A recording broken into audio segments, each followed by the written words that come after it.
Housing market update for March 2025. The good thing is days on market actually went down, went from about 42 to 29. Median sales price went up, or about $430,000 is median average sales price here in Charleston. This is powerful. I talk about this all the time. Like 2 years ago, it was like $20 million homes sold, $1 million plus homes sold. This last month, $216 million plus homes sold. The month before it was 154. So where are my flippers in here? Let's flip some big deals out there. I mean, they're moving. They're selling quicker than these $200,000-$300,000 homes. I think real estate agents in here know that those ones are hurting. Why is that the case? Because interest rates affect first-time home buyers more than $1 million plus home. Most of those people, it's their second, third home. They have enough cash to put a decent amount down.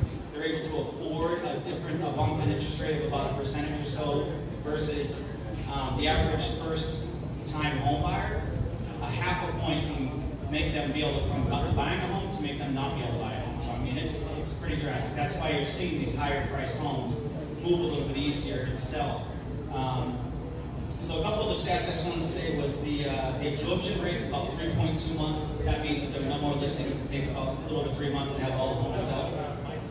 There were 1,400 homes sold last month. I mean, this is big.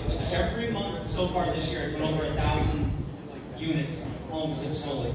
And I remember last year, I think it was January and February, it took until March or April to get over 1,000 homes sold last year. So we're already seeing that momentum tick up. And I just want to mention one more thing. I was listening to this podcast the other day. It was talking about just 13% of all travel is done by corporate travel.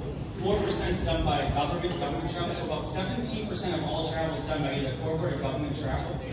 And they're down about 60% right now with all the government jobs being lost. A lot of corporations are kind of shrinking on their travel budgets. So that means there's about 10% less travel going on just from those two factors. We're also hearing things like Canada may boycott coming to the U.S. That could affect areas like Hawaii and Florida and different parts of the country. But I just want to say with travel down, short-term rentals, obviously it's not now more than ever. You really got to focus on having something that stands out, takes the cake, really produce that income, focus on the revenue. It's really important right now because as travel comes down, we're already seeing those hits numbers coming down. So if you have short-term rentals, if you have hotels, whatever the case is, just be ready for a little bit of a bump, a little hit right now as we go into that market. But anybody wants to be on the newsletter, we send out a detailed newsletter with all these stats.